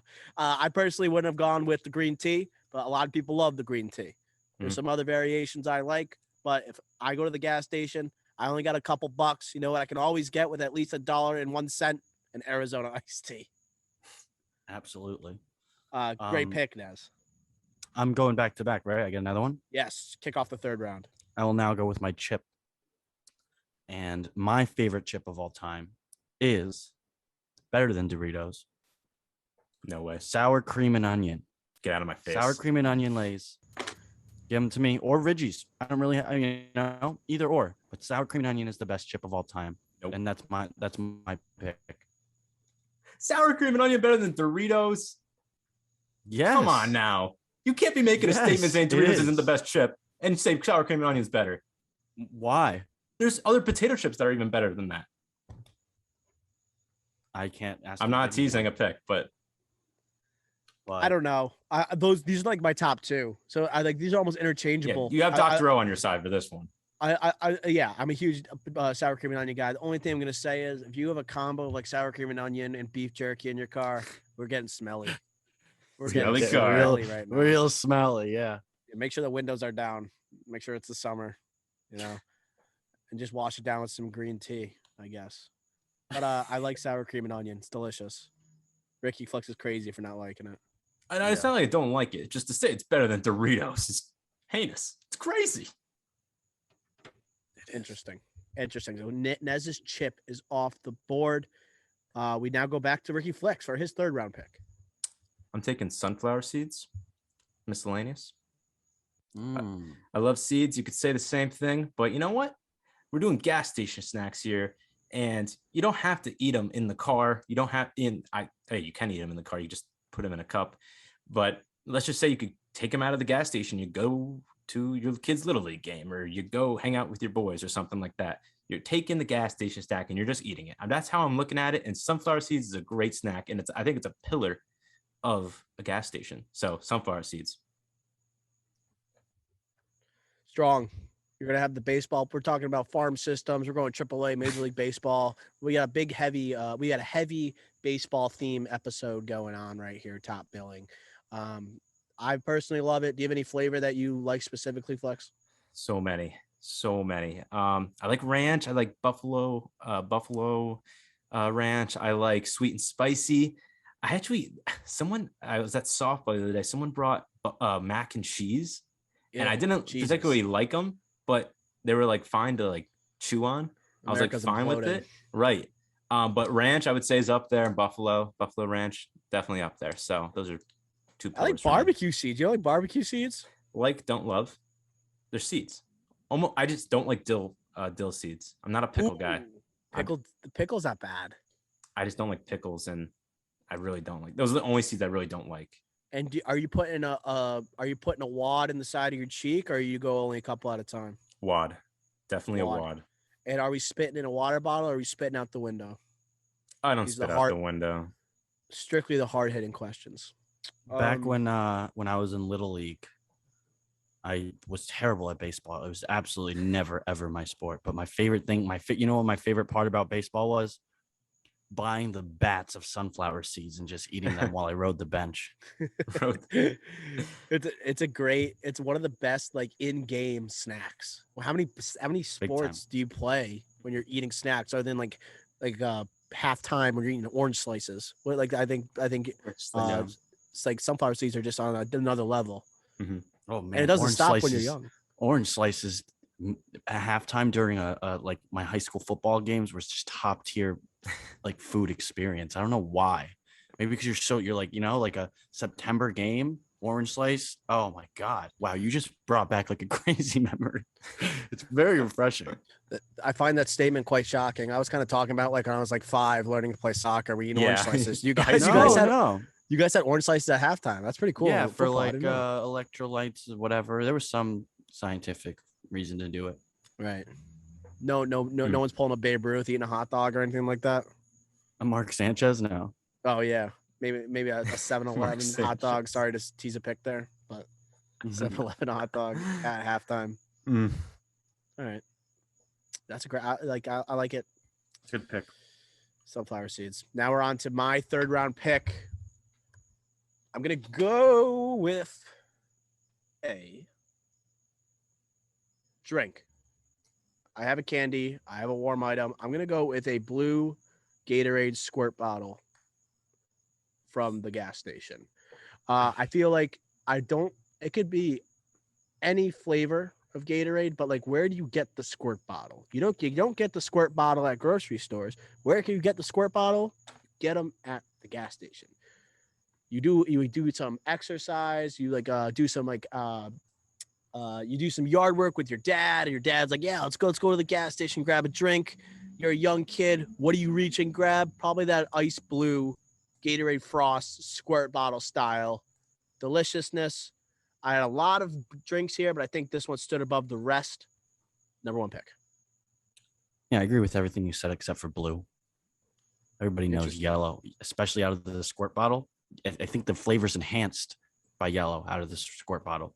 That's just my. So you're a lemon lime guy. I'm a lemon lime, and then red fruit punch, and then blue. Interesting. Really? Yeah. I'm a big blue fan. I actually like orange a lot too. Orange hits. I like red, orange, blue, lemon lime, kind of in the same there for me. And the frost is good too. I like frost better than regular blue. Wow. No, yeah, I'm not. No, I don't mean regular blue. I don't mean regular blue. I'm Yeah, like talking the about, light Talking about blue. light Yeah. blue. I think yeah. that's the regular blue he was referring to there. Yeah, I wasn't talking The about like core dark blue. blue. No, Yeah, not the the dark darker blue. blue. Ugh, Okay. ugh. No, that's a pass. Easy pass. So that's my drink. I now need a miscellaneous item and I need a chip. You guys have both taken a chip, so I will Mhm. save that for the last round. I'm going to go with a miscellaneous. I'm going to go with something in the freezer section. I'm going with a Toll House cookie sandwich as my miscellaneous pick. Mm. Ecstatic about it. I love myself some Toll House cookie. I feel like I wouldn't pick any other ice cream sandwich unless it was Toll House cookie. Yellow That's a solid package and all. pick. Yeah, no, I agree with that. That's a good pick. I have to go get one right now. Oh my god. Those hit again. Once again, maybe you help your dad cut the lawn. Maybe you rake some leaves and you got a good sweat going. How do you reward yourself? Maybe your dad gets you a Toll House cookie sandwich. Yum yum. Ricky Flex, you're on Yum, your yum. fourth round. Okay, well, I got hot food left and I have drink, and you both have each, so it doesn't matter. I'll go because drinks, I don't know what I'm gonna do there yet because you both took my. I'll go hot food just because whatever. I'll go pizza. Pizza. Just we'll go safe. You already took taquito, and that was like my one. Like I'm thinking gas station. What do I think of as a hot food? I'm thinking taquitos. No one's safe in this category, Ricky Flex. So I'll just go with my. I don't want to say favorite because I just don't get it because it's not good, but the best of the rest, in my opinion, pizza. Pizza's pizza. Pizza. Yeah, this is one of the three I had down. That's why I kind of went with warm item early, just because I knew I wanted the taquito, but the pizza, that's another great resort. The thing about pizza, it either tastes it tastes great, it tastes appetizing or sounds appetizing when it's either hot or cold. When it's like right in between, in the middle, Good that's point. sometimes what you get at the gas station. Good It's point. like in between where it's like the cheese is starting to curl a little bit, and then it doesn't have that, like, you don't have to blow on it at all. That's when it's suspect. And that's like, how long's that been sitting there? And that's when I start to get scared. But then I remember it's 2 a.m. and I haven't eaten anything since 4 o'clock. Yeah, and I think I said that you both had a hot food item. I Nez didn't have one, so I don't know why I said that, but yeah, I agree with you, Doc. Any thoughts, Naz? Pizza? It's tough. It's tough. It's really hit or miss. It's really hit or miss. Yes. The pizza you get at gas station. You're right. It's like it has the potential to be really bad. It's interesting. We cringe every time we say a warm food item from the gas station. We never. Makes you think. It's like it's harder to get through. It's like almost like scarier to think about than Candyman was to watch. Like, it's almost up there. Nez, we move on to your fourth rounder. All right, I think I want to try and draft my my hot food here. Now let me know if this is gonna have veto potential. I know for a fact that this is a gas station hot food. Here we go. I have purchased it and eaten it in a gas station on the way home from the Jets game before. Don't so say it. I'm going with empanada. Oh, I've gotten an empanada on the way home. I know for a fact the Mobile on the Hutch has empanadas in their gas station. So it may not be a countrywide thing, but I know for a fact that some gas stations do carry them in the same place that they have the taquitos. It's just So- sitting there. so you're saying? So it's sitting there like on the top and under the light, and it's Where you hot. get the taquitos typically Okay. too. Yeah, it's like on the same little heater thing to keep So- them warm. So I was worried you're gonna go a different direction where you pick, because we all have a hot food item now, right? You And a could say it now, miscellaneous. yeah. Yeah, Mhm. and we have a miscellaneous. Yeah. So what I used to do in high school when I was a Oh. freshman with some of my friends, you get a hot pocket and you heat it Uh-huh. up there and you eat it in the gas station. I'm going in Oh even my- a crazier direction, boys. I thought he was soup. going. I thought he was going burrito. You know, I thought he was burrito. going burrito. Talk about an agent of chaos. each in a Oh chaos. no, gas station burritos. Jeez. But all right, That's- empanada. No, that works. Why? What? Yeah. Yeah. Well, I just don't think it's that popular in gas stations across the country, but I know for a fact that they have. Good creativity and- with the pick. Yeah. And then the last one is I have a candy. Kit Kat. It's my favorite candy bar. Favorite candy bar? Kit Kat. Too easy. The thing is here, as I said before, the chocolate, if you take it out, are you a guy who holds the wrapper when you eat it, or are you a guy who takes it out, like cracks it, and then eats it? Because if it's a hot day, I gotta snap, crackle, and pop it, man. right, that is the only way to do it. Yeah. So it's just the only thing is a hot day. And also, I want something that's like going to last a bit long. I feel like if I had a Kit Kat, I'd eat it in 3 bites. Get a And- king size. I would still eat it in 3 bites. Yeah, I think the thing for me, so like I think a big thing is I think Dr. O's thinking also in the car. I'm just thinking this like in the car or out of the car, doesn't matter. But for me, it's the pieces. If you're getting a gas station snack, I want multiple things of it. Like Kit Kat goes away too quickly, and it's not like a Sour Patch Kids where you get multiple of them, or like a peanut M&M where you have. What do you mean? It's broken off into little pieces. You literally like break two. Just break me two. off a piece of that Kit Kat bar. It's in the Yeah, there's only freaking two, tagline, Flip. but it's only two. It's not pieces. It's it's- 4. It is. Oh, you're getting a big. Okay, well, still, What do you think you're talking? it's still like Halloween Kit it's still like a Kats? mini. You it's think I'm still a- buying Halloween? It's Kit still a Kats? mini That's- bar. It's still a mini bar. It's not like pieces. It's not like a 50-piece bag of Sour Patch Kids or whatever. 25. That's what I'm trying to Okay, but say. I'm here. just okay. It's just a counter argument. You said I like something that comes in pieces. This literally comes in pieces. But it's not so- pieces of what I'm trying to say. It's like still not. It's still a bar. Even when you break it in half, So it's still a like bar. what? All right, between you and the bar, and, It's a gas station. And When I think Dr. O when I and go to the Dr. gas O station, with when I go to the freaking gas hot station and I day, go him pick and out a his snack, I want freaking hot multiple. days. I want a Are we lot just of not things. gonna draft I don't any want just candy 2 mini bars? bars. I don't want Are we too I'm many gonna bars interject coming here. out here. Disrespect. Somebody had I'm to going to draft. interject. I here, love Kit fellas. Kats, but I'm not going to get it at a gas station. Get the fire extinguisher. Okay. So Fire's out. I will say one of the benefits of getting a Kit Kat is that if you're like with your buddy in the car, someone's in the passenger Mhm. seat, maybe you don't tell them you're getting a Kit Kat. All of a sudden you sit down, you Wow. turn the car on, you take it out of your pocket. Look at this guy. and even if whether it's 2, whether it's 4, crunch in half. Here you go, bud. And then We're both watching eat a, Kit I would- Kats. I a would say duo that's a- movie. I would say that's a negative. What? Oh. 'Cause you would. Again, I you was break going- it in I was- half, and I it's was only going 2 for the pieces. I was going for the Hollywood ending.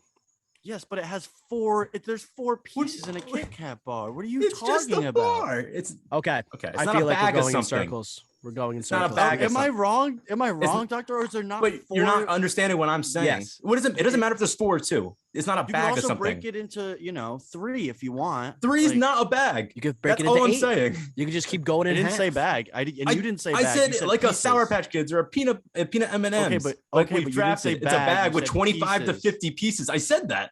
Yeah, no, you're changing your narrative now. You said All right, now you're pieces, just trying to saying deviate bag. from what I said because you know I'm right.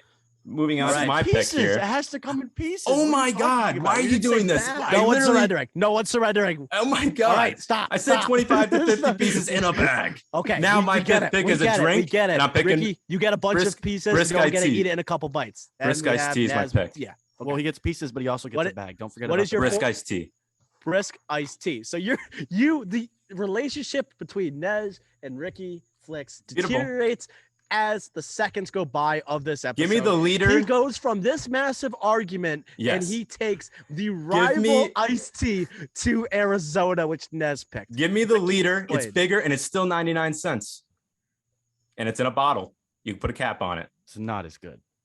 It's in a bottle. feel- put a cap I on it. It's a liter. There's different variations of it. You have the lemonade as well, iced tea lemonade, or just regular lemonade. Brisk. There's Not- certainly not as some much angst variety. with this You pick. you pick green tea, for the record. Not There's as much- not certainly as much some variety. angst. Green tea, tough compared to iced tea. All right. I'll give Brisk some credit for the early 2000s marketing, but other than that, I'll never drink Brisk. I feel like I don't even get also- hydrated. Better than green tea. I would say I'm not Yes. a green tea guy, but I like if you have those brands next to one another, you want Arizona. I Yeah, would say I'm- that. Going back to my hot pocket story, definitely you went for the volume with that 99 cents. Yes. Okay.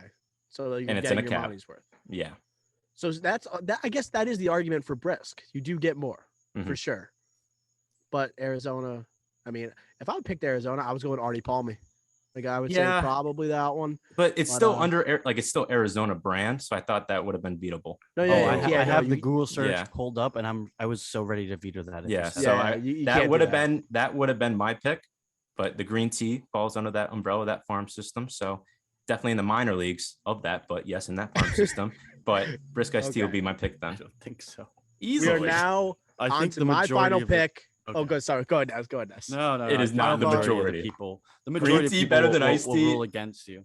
No, I'm saying about Arizona versus Brisk. Like the Yes. majority Oh, of the United that's States is ruling against you. Completely agree with that. I completely agree with that. That wasn't my argument for it. All right, good. So put a Ricky- cap on Brisk and put a cap on Flicks too. How about that? Oh, please. Green tea boy and beef jerky boy, your car smells. Put a cap on it. This argument's cap. This argument's cap. All right, Mr. Irrelevant. I need a chip. I feel like I have a very strong board right now, but I need something to really round us out.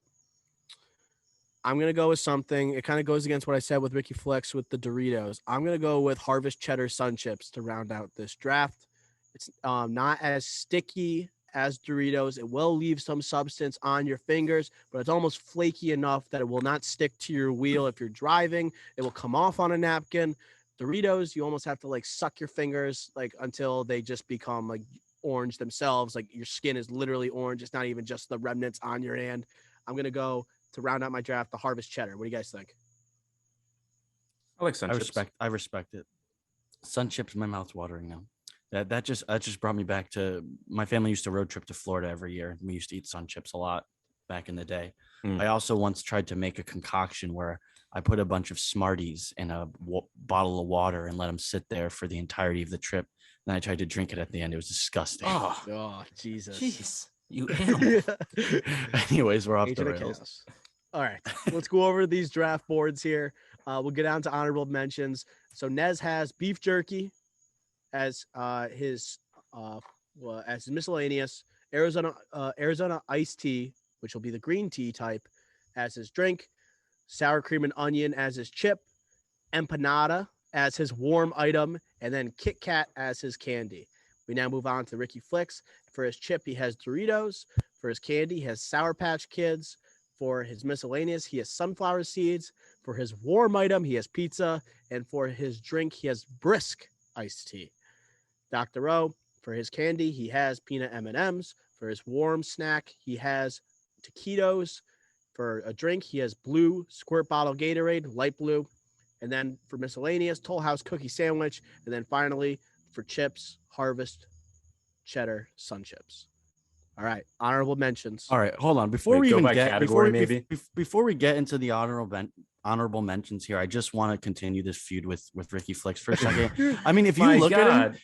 him, right now, he just looks like a villain. It's just a black Yeah, screen 'cause it's- behind him. so his I- head is floating. so he looks the like a windows- Sith Lord in his like. So the Dude, windows. he looks like a dude. What's his name? Domhnall Gleeson in Force Awakens, like the guy. So Like all you know, right. what I'm talking about. So it was light out, but we've been recording for so long through all these feuds and top billing that it's now dark night, and I don't want to get up from my seat he's to turn on wearing the all light. black. It doesn't help my case. You look like you So have a lightsaber, a red lightsaber in front of you. You Kylo look Ren? evil as hell. Darth Vader. I just Sith had to Lord, let's comment go. on it because I And the just hair looked- is pushed and back. I see Flicks's floating head in a dark screen, you know, and I'm Just just like like Snoke. Oh, whoa! My hair pushed back looked like Snoke, please. No, I know. better than the better hair or worse than reminds me being of- called Artie Bucco. yeah. Jeez, Artie you're just Bucco is causing bad. chaos. Artie Bucco is bad. Agent of Chaos. I'm over it though. I am over it. I always thought I said before I thought I was more of a Christopher Moltisanti than I am an Artie Bucco. I would say so. All right, by category maybe for these honorable mentions here. Yeah. So honorable mentions here. Flick, what do you got? Want to do drinks first, maybe? Yeah. Let's go with drinks. All right. Didn't want to veto because it's not applicable in every state, but beer would definitely only apply to some states. So definitely stayed away from that. And for me, my favorite energy drink is Red Bull. So I would have gone with Red Bull. Surprised Red Bull didn't get drafted. Yeah, I'm also surprised Slushy did not get drafted. True. Gas station slushies are a staple. I feel like that would have been a great miscellaneous pick too. Yeah. Yeah. Other ones I have are vitamin water and Sprite. Those are just the ones that I always buy when I'm at the gas station. You're a big Sprite guy. Yeah. I got to look creative here. I brought up like the example, I would say 3 times of like doing yard work and then go into a gas station. I think that makes up most of my gas station experiences when I'm not driving. Stewart's, like when they have those old fashioned sodas, In they the hit the class. spot if you're in the summer sun. Mountain Dew Code Red, I had for a soda. Oh yeah. and I had a cherry vanilla Dr. Pepper Mhm. as my last one. Let's go to chips. Any chips that we left off? Flickster? I like, this might be a personal pick, but Snyder's honey mustard pretzel pieces. I'm a big fan of those. And then you have your staples like combos, bugles, Chex Mix, and Cheez-Its are more of a lunch snack, so that's why I didn't pick them. But I do love Cheez-It Cheez-Its.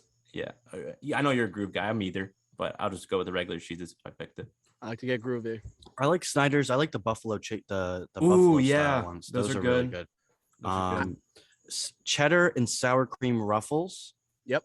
I almost picked that. Amazing. And then Cape Cod. Cape Cod. In terms of the Snyders, I wouldn't have picked it for this draft, but if we were drafting like a college vending machine items, I would probably pick that first overall. Wow. And the chips that I really wanted to take, but like I knew this is like what I do when I'm like eating in a car by myself. I would never do this to someone because if I want to lick my fingers, I'm getting barbecue twist Fritos. Barbecue twist Fritos are Good yummy. stuff. And then let's go to warm items. So it's got to be pretty short here. We missed hot dog. I guess that's one, but that's like you really are like you're going for it all if you're getting a hot dog from like 7-Eleven. Any other warm items that cross your mind? Nachos. Not really. Nachos the only oh, other yeah. one. Don't trust that Nachos, cheese maybe sauce. like a Cumberland Farms like bacon, egg, and cheese, sausage, egg, and cheese, or something. Yeah. But Yeah. I think that's really the extent. Mhm. We miscellaneous. Any ideas that are a little out there that we didn't pick up on? Again, for me, like I looked at this draft not by driving, just by getting something at the gas station. Ice cream, like a pint of Ben and Jerry's. I get that a lot, or a Haagen-Dazs, whatever that however you spoon, say though. it. Again, you go home, like you just go into the gas station, to pick something out, and you go back home or you go somewhere else. So that's a little out there pick. Yeah. And then there's I'd say gum. Yep. Nobody Big League picks Chew. When gum. you said That's a baseball, huge one. when you said baseball, like I thought like, oh, maybe someone's gonna pick Big League Chew as a miscellaneous here. I Yeah. am gum.